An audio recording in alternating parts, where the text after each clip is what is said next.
Welcome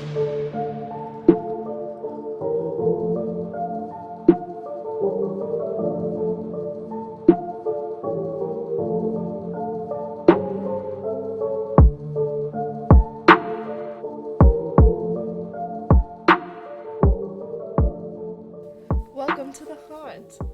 Hello. If you don't know, I'm Brick. I'm Sheesa. Yay! If you can't tell, I don't like doing intros because I'm awkward. I like doing intros.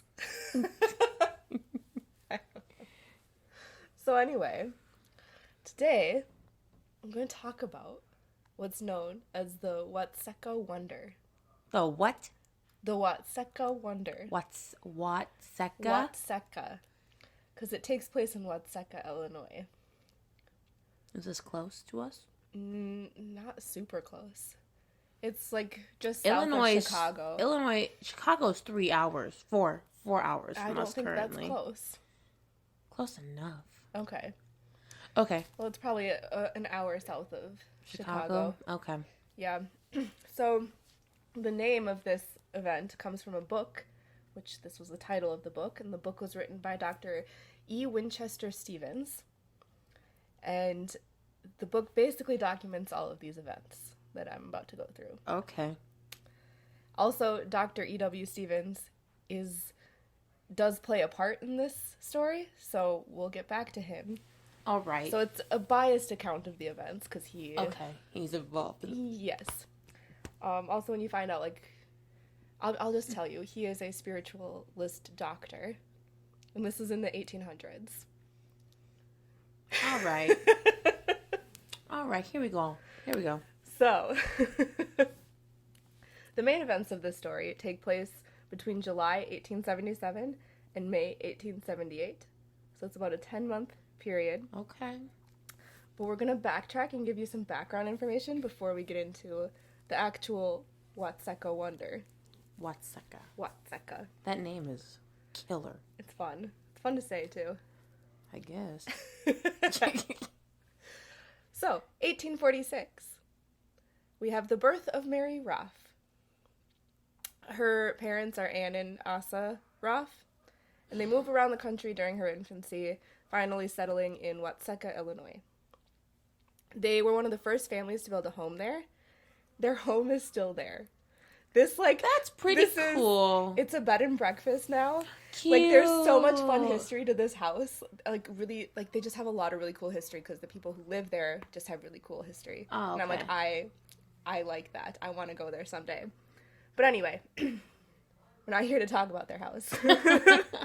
Well, I wish we were. I do too. So when Mary was 6 months old, she suffered her first fit, is what they called it, which from the way it's described, I would say it was a seizure. Mm-hmm. And she was actually catatonic for a while afterwards and was not expected to survive. Yeah, it sounds like a grand mal seizure right there. However, 3 weeks later, she was back to her normal baby self. 3 weeks later. She was catatonic that whole time? No. She was, sick that whole time. She wasn't catatonic for 3 weeks. But say yeah. That's brain damage, my guy. What? And, having not expected to survive, yeah, she was fine 3 weeks later. Back to her normal baby self. That's odd. Yes. She lived a fairly normal life, except for these fits, which continued throughout her life and got more frequent the older she got. So she's epileptic. Got it. Yes. And it's believed that because of the fits, that's what they blamed this on, she became very depressed. Okay, yeah. Because, it makes sense. It got into, it really kind of messed up her quality of life. Right, yeah. And she was diagnosed as cataleptic.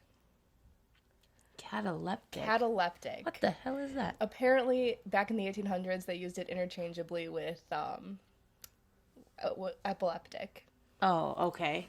But it is slightly different, and I'm not entirely sure what the difference is. I don't think they had a difference in the 1800s. They just decided to switch out and forth names. Yes. Okay. So, she believed that these fits allowed her to communicate with spirits. Yep, just take a sip of your water there.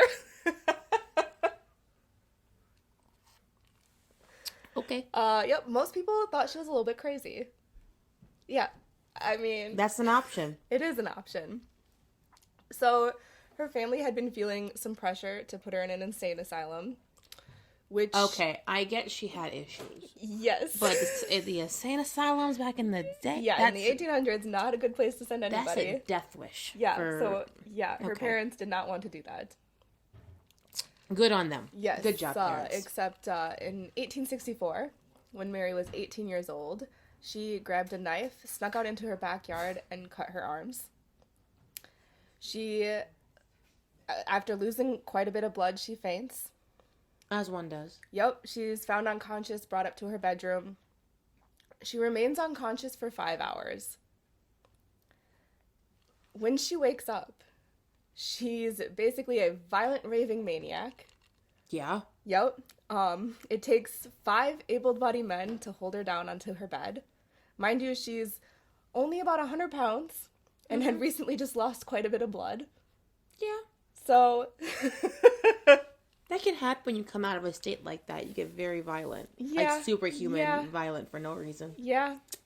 I see it. Yep. So after she calms down, she seems fine, except her senses are messed up. So she can't see, but she acts like she can. So how do they know that she can't see? Because she says she can't see. Oh, and okay. they actually put a blindfold on her, and she reads while blindfolded. And she shuffles through mail and picks out letters that are for her while she's blindfolded. Like, it's wild. And apparently this became, like, a huge thing where, like, people in the town were like, oh, let's go make Mary read blindfolded. And they would, like, bring stuff for her to read blindfolded. What the fuck? Yeah. It's really weird. All right. So...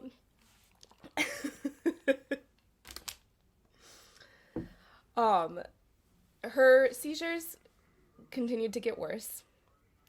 And because of everything that had happened, her parents kind of felt like they were out of options, and they did send her to an insane asylum. Oh, Lord. Here we go.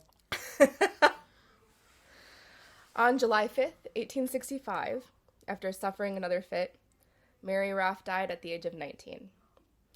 There are varying accounts whether she died at the insane asylum or at the home. Because some people say she died at the home, and if so, that's the only documented death there, which the home is known for paranormal activity. Okay. So, but yeah, don't know where she died, but she did die due to a seizure. Yes. And so, well, we say due to a seizure. She was at an insane asylum. Yeah. We don't know what went on there. Yeah, that is true.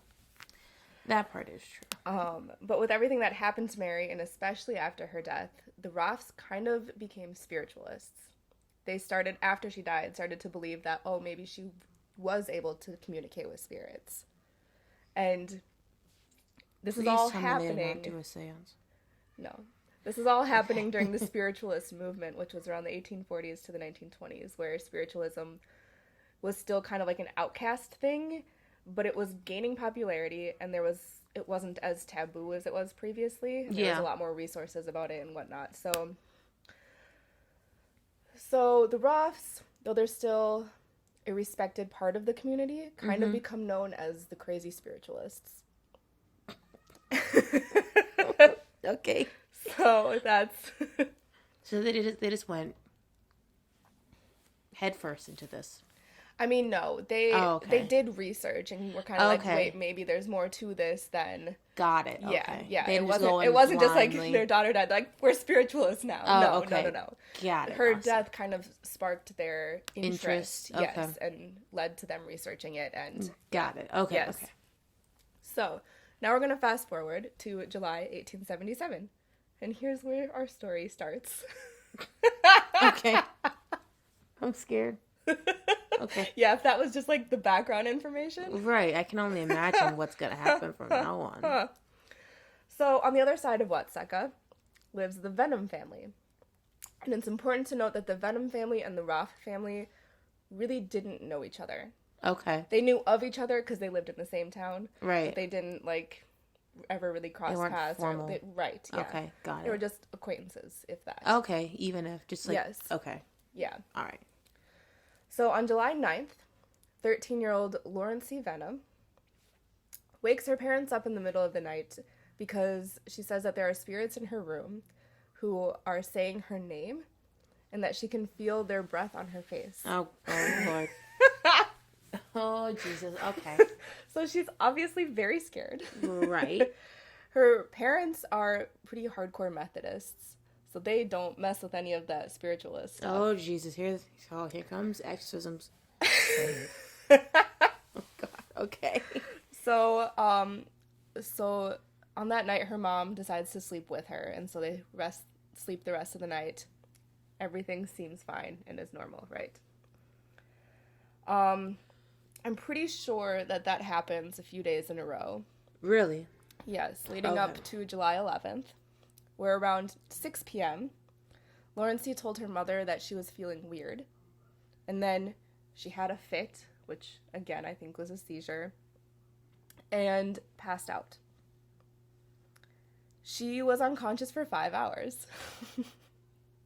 When she woke up, she said that she still felt weird, but otherwise was completely fine, and she slept the rest of the night. Okay. The next day, on July 12th, she had an episode where her body went rigid and she couldn't move, but she could talk, and she was telling her family about the spirits that she was seeing. I like the blink. Okay. All right. So she talks about seeing her brother, who had died when she was 3 years old. Okay. So these episodes were described as her going into like a trance-like state, and she would describe spirits, and these happened pretty regularly for about 2 months. She needs some medication. She needs some milk. We'll continue. Oh, God. We'll continue. Okay. Well, this is called the Watseka Wonder. Don't you wonder what's going to happen? I wonder if people are just epileptic and need some medication. Probably, yes.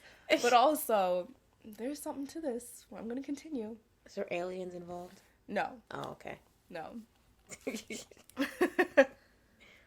So, around sometime in September, these episodes seemed to stop. And I say seemed to because they were just kind of on pause for a minute here. For a hot second. Yeah, for a hot second. On November 27th, she begins having these attacks where she is in excruciating pain, which causes her body to contort, and they say her feet would touch her head. So, this happened 5 to 6 times a day for 2 weeks. So she's flexible. Okay. Well, and she'd be like in excruciating pain. Like she would just oh. This sounds also like stiff man syndrome. I don't know what stiff man syndrome is. It's a neurological disorder where it causes your body to go stiff and rigid. Oh, okay. And get like stuck. You can get stuck with like cocked and all types of which ways. It's a neurological. Celine Dion has it. Oh, interesting. I actually followed a girl on TikTok who had it and she passed away. Oh. Beginning of last month from it. From it? Because it deteriorates your body and like you like lose control over like a lot of things. Like she was wheelchair bound in a bed in continuous pain. Yeah. Yeah. It's a serious thing. It's a really scary thing. That sounds scary. Yeah. I don't think that's what this is, but it sounds scary.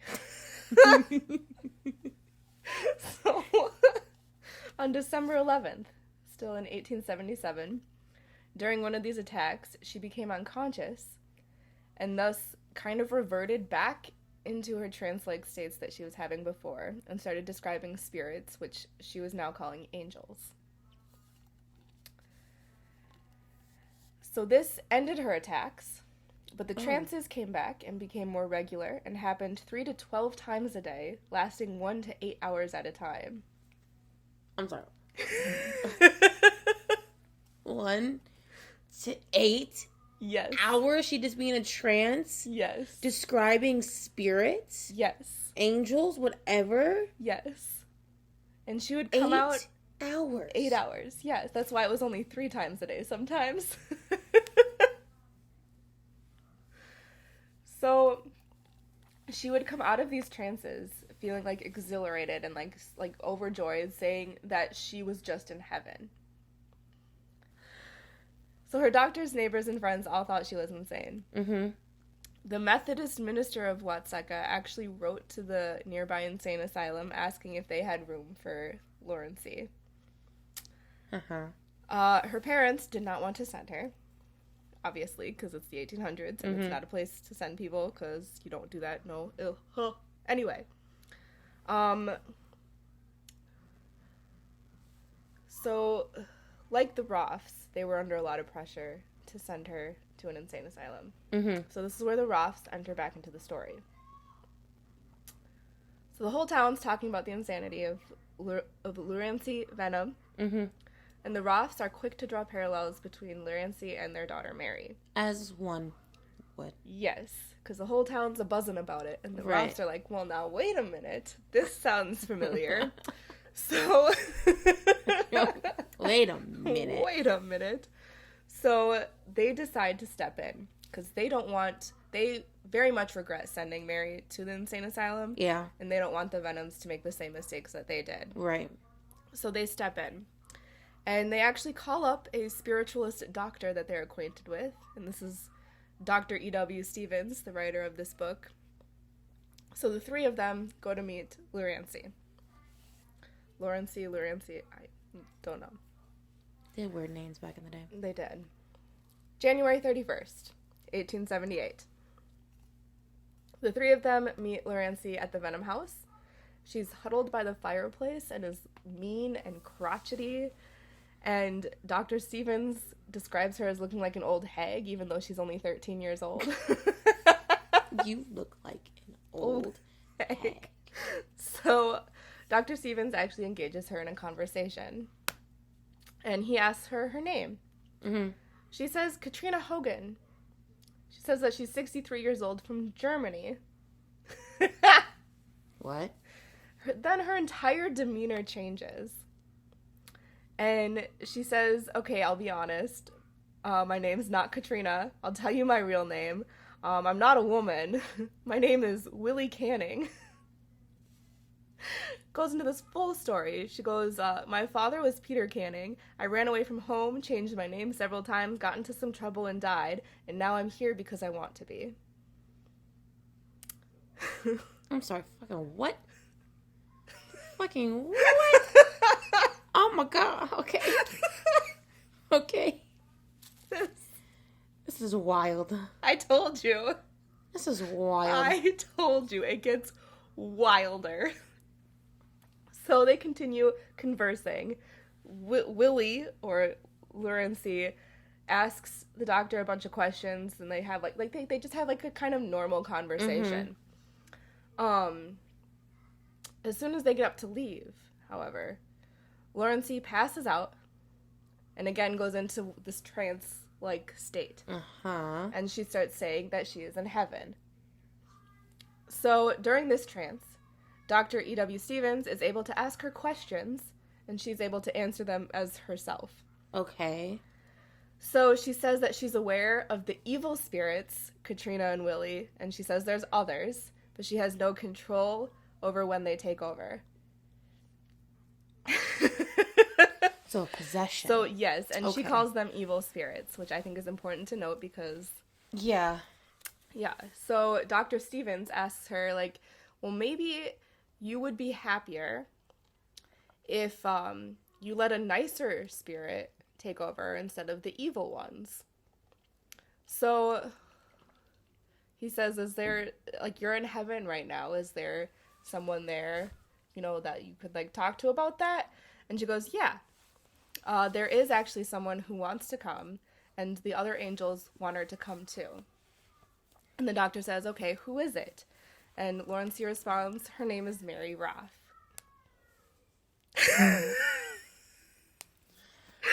Oh, right. Okay. Okay. So Mr. Roth is like, well, wait a minute. That's my daughter. She's been dead 12 years now. You can let her come through. Like, we'd love to have her here. She actually went through something very similar that you did. Mm-hmm. I think she'd be able to help you. So Lawrencey remains in her trance pretty much the rest of the night. Yeah. The Roths and the doctor leave, but they all kind of feel like there was some weird spiritual contract that just kind of happened. Right. Like, they all kind of feel like something was agreed upon spiritually.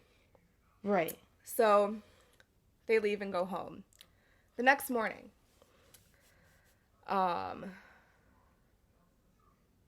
February 1st, Mr. Venom calls up Mr. Roth and is like, yo, my daughter has woken up now, and she claims to be your daughter, Mary, and is crying because she wants to go home.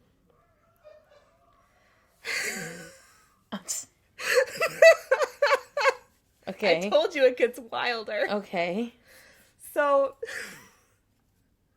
Mrs. Ruff and Mary's sister, Minerva, show up at the Venom house, and Lawrencey runs up and hugs them and calls them Ma and Nervy, which was a nickname that Mary had for her sister, which Lawrencey wouldn't know. Right. So she continuously is asking, like, when can I go home? I want to go home. But they can't just kidnap this kid, right? No. Like, it's not their kid. Right. Except for she is. She is, but she isn't. Yes. I'm so confused. So the Roths and the Venoms come to an agreement because the Venoms were, like, a millisecond away to sending her to an insane asylum because they just didn't know what to do. Exactly. Yeah. So they come to an agreement that the Roths can take Lawrencey into their home and help her the best they can. So the Venoms agree. Even though the Roths are kind of like crazy spiritualists, they think there's probably some truth to this after everything that they had gone through. I just spilled ice cold water all over my lap. Solid. Oh, okay. Nice. That was really cold. I'm sure. Oh gosh. Okay, so where was I? So on February 11th, Lawrencey, also known as Mary, moves in with the Ruffs. Okay. Mrs. Ruff fully believes this is her daughter Mary, asks her how long she'll stay. And Mary replies that the angels will let her stay until sometime in May. Okay. That's what she says. So she moves back into the Roth home. Honestly, just kind of fits right back into the family.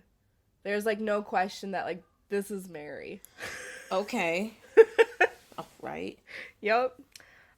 She knows things that only Mary Roth knew. And she acts how Mary would act when she wasn't, like, suffering her fits or wasn't depressed or possessed or whatever was going on with her.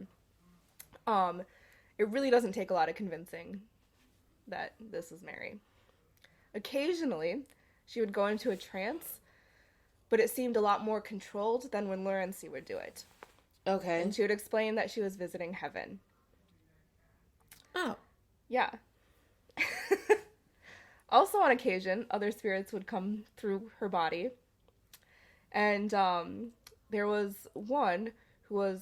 They all seemed a lot nicer than Katrina and Willie. Mm-hmm. Like, I'm not sure what was so evil about them, but they didn't have permission to take control of her body. Yeah.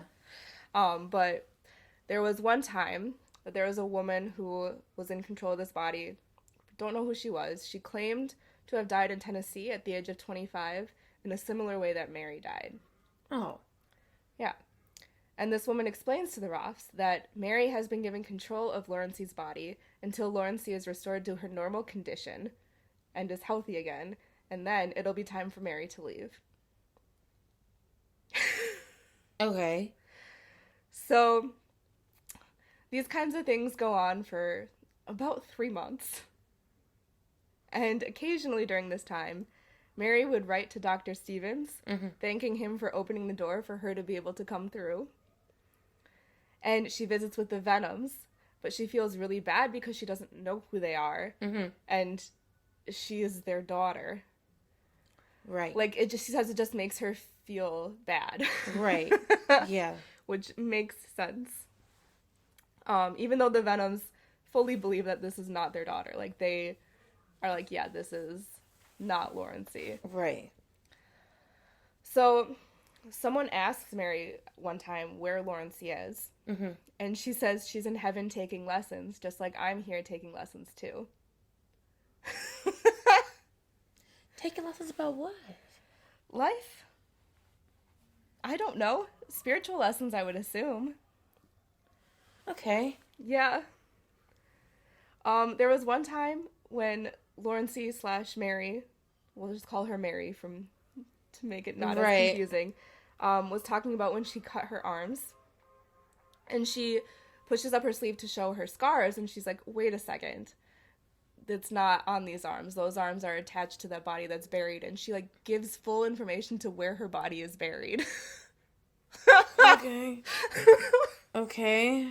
All right. Cool. Yeah. Interesting. Yep. So, May rolls around.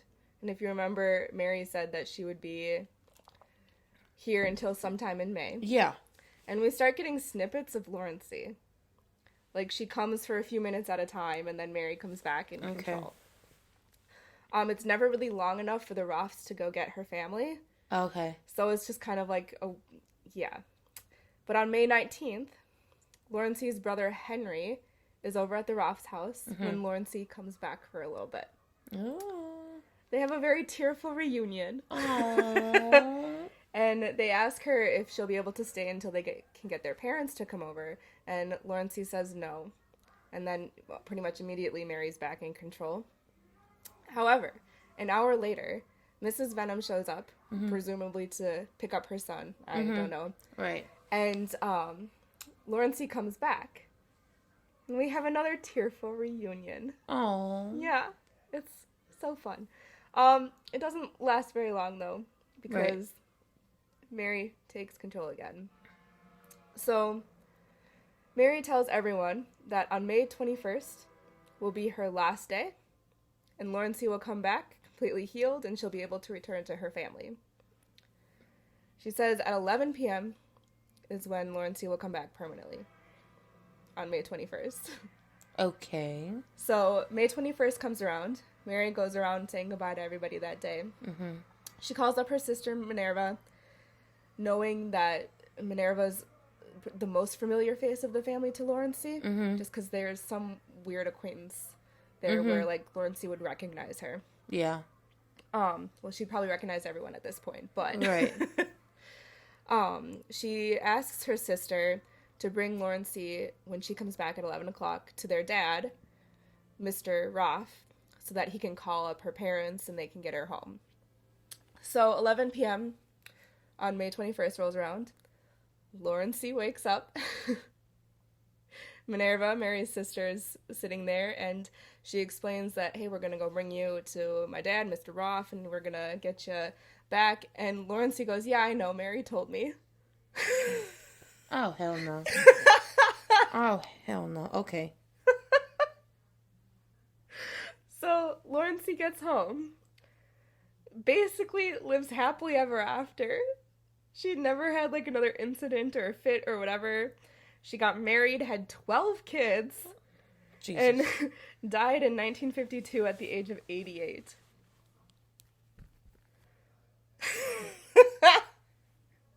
And that's the Watseka Wonder. I'm sorry, fucking what? That's the Watseka Wonder. That is so bizarre. Mary has documented to be in her body for 100 days. It's a 100-day possession. And it's the first documented possession in the United States. It's not like an aggressive possession either. It's just like a... And that's what... It's chill. It's chill. Right? Right? I'm sorry. And I think that's fascinating because it's the first documented possession in the United States. That's and it's not a demonic demon. possession. Yeah. But it's the very first one documented. But it's not a demon. That's why I really like this story. And I'm annoyed that it's not as mainstream as all the demonic ones are. That's so interesting. Like, she right? Mary lived for 100 days after she's been dead for 12 years. Yeah. Dead, buried in the ground, probably a skeleton. Yep. And she comes back and just, and could tell all these stories and say that right, whatever her name is getting lessons in heaven. Yeah, Laurency. Right? Isn't that crazy? Like, what? Isn't that crazy? What? And no one hears about this story. That's why I get annoyed. Because I feel like demons get more attention than they deserve. They definitely do. Because if this was a demonic possession, there'd be so many movies about this. Yeah. Everyone would know it. Yeah. Yeah. What the fuck? Yeah. But it's a friendly possession. I'm tripped. So yeah. That's so... I feel like I sped through that way too fast. That's so cool. Right? It's like trippy, but like super cool. Right? Like, yeah. I don't know what even to say to that. Cause it's just like, that's so, like, that's so way... It's insane. It's insane because it's like, there's no way, like... And the fact that she, like, Laurency was suffering so much before. Yeah. And then was totally fine after the 3 months. Yeah, that's why it's like she suffered and she was not okay. And then Yup. Goes away. Mary's there for 100 days. She comes back and she's fine. And lives a normal life. Yeah. And has too many kids. Well, and imagine being, like, either family in that situation. Because, like, Has she ever talked about being up in heaven, taking lessons at all? Or that's just, like... Not on record. I didn't find anything of her actually talking about being in heaven on record, like, from her point of view.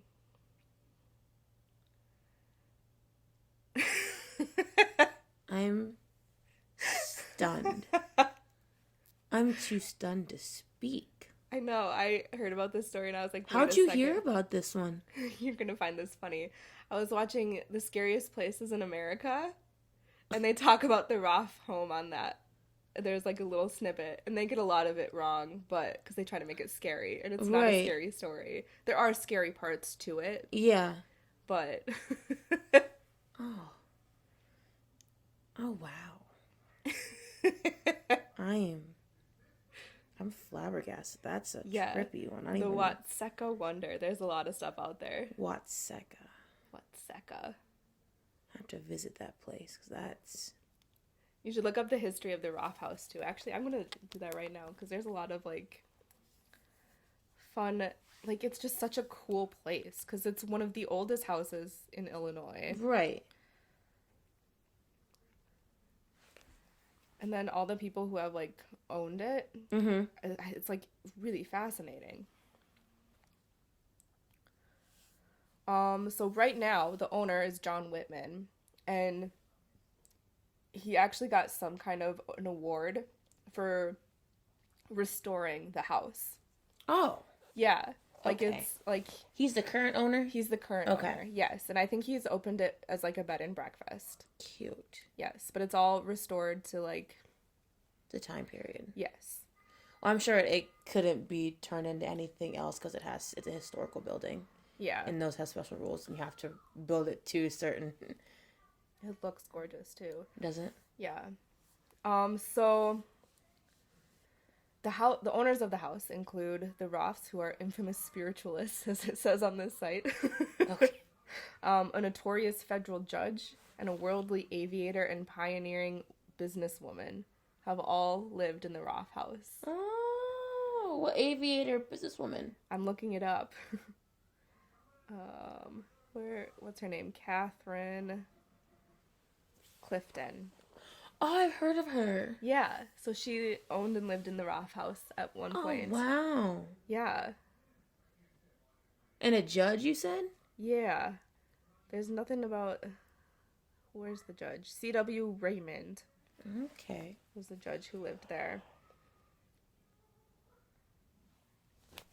That's pretty cool. Yeah. That all those people live there. Yeah. Like, it just seems like a really cool place, regardless of, like, the paranormal activity. Right. Which I don't know why they have paranormal activity. The Roths probably did some seances. But let's be honest. Yeah. I mean, they probably try to get attached to their daughter again after this whole situation. Well, and they did actually go see, like, psychic mediums. Uh-huh. And Mary told them, when she was in Lawrence's body, the date and time they went to see them and what they told them. What? Yeah. I think that's fascinating. That is so fascinating. Like, what? Yeah. She knew y'all went to seances. And she told y'all. Yeah. What did they say? Did they say what? They didn't get into specifics. It was probably personal. So they're not going to put it in a documented, because this was like scientific documentation of a possession. Oh, scientific. Yeah, so they're not going to get into like here's what they talked about with the psychic mediums years before. I'm interested. I'd want to know. Yeah, I would too, but yeah. I don't think it's out there. Bogus. All right, good luck finding it. You think the Roths documented it? No, I think it's bogus. Oh, that it's not out there. Got it. Yeah. I thought you were calling me a liar. No. I just called you a liar. Like, you lying, don't lie to me. But no, I think it's a bogus. Like, that's an interesting part too. Yeah. Perhaps.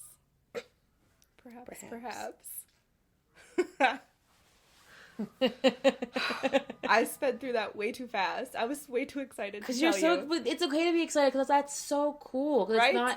It's not a horrifying, it's demonic fun. possession. Just a possession with like good spirits and angels, and for whatever reason, Mary came back. Like, what? Well, and imagine too. I think that was in part to help the family with their guilt.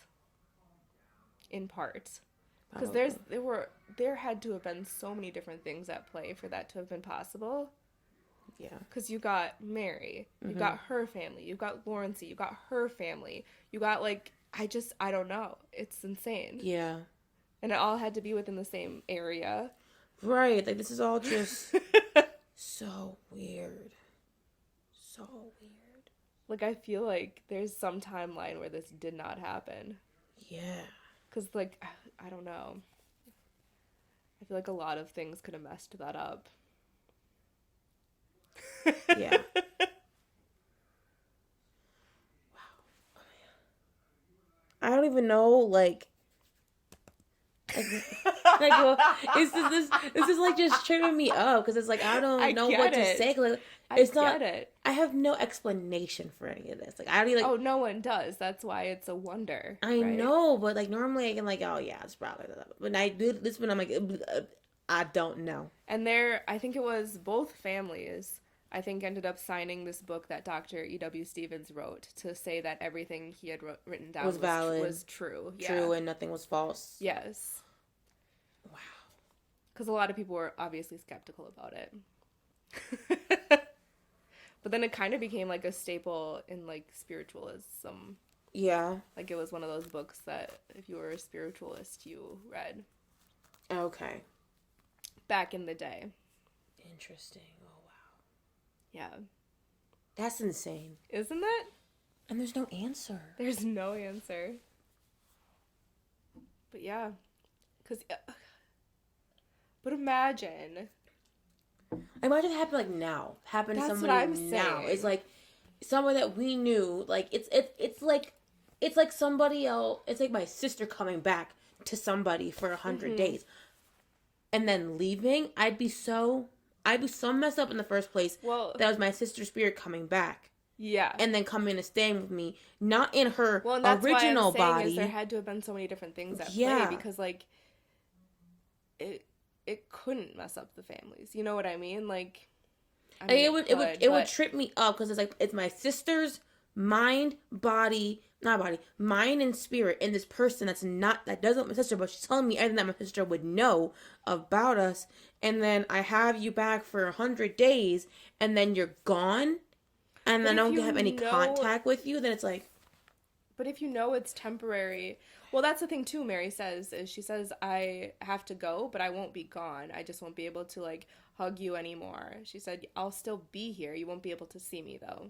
Yeah, I know that they're still there, but Yeah. it's like having you back into where I can hug you and I can talk to you and there can be like this open communication, and then going back to not having any of it. Yeah. Yeah. Like, what? But if you knew from the very beginning that it was temporary, but it would still be still hard to it would let still be hard, yeah. go. Yeah. It would still be hard to like Yeah. let go and be like, oh yeah. Yep. No.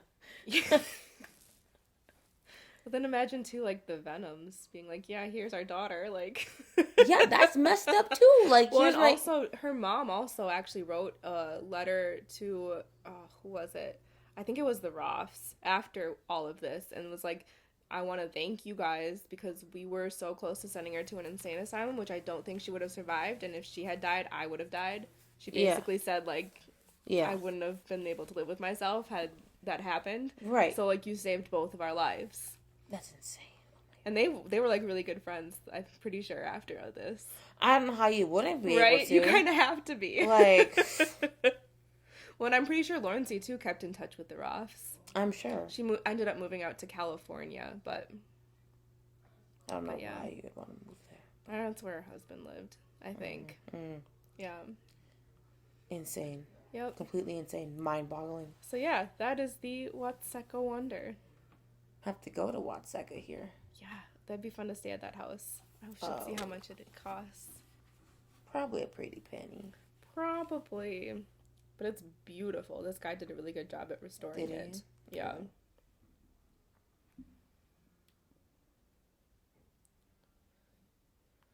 This here it says it's $265 to have dinner there. It's how many? $265 for a 4-course Italian dinner by a professional chef. And a mini photo session in a decorated Victorian parlor. I mean... Yeah. It's good. Yeah. Oh, here. Oh, this looks old, though, but it says $52 per person a night. I think that's old. Yeah, I don't know. But I'll look into that further. That seems like a fun place to go. That'd be really fun. Well, that's all, folks. Who was that? The pig. That's all, folks, yeah. Yeah, what's his name? Porky. That's it.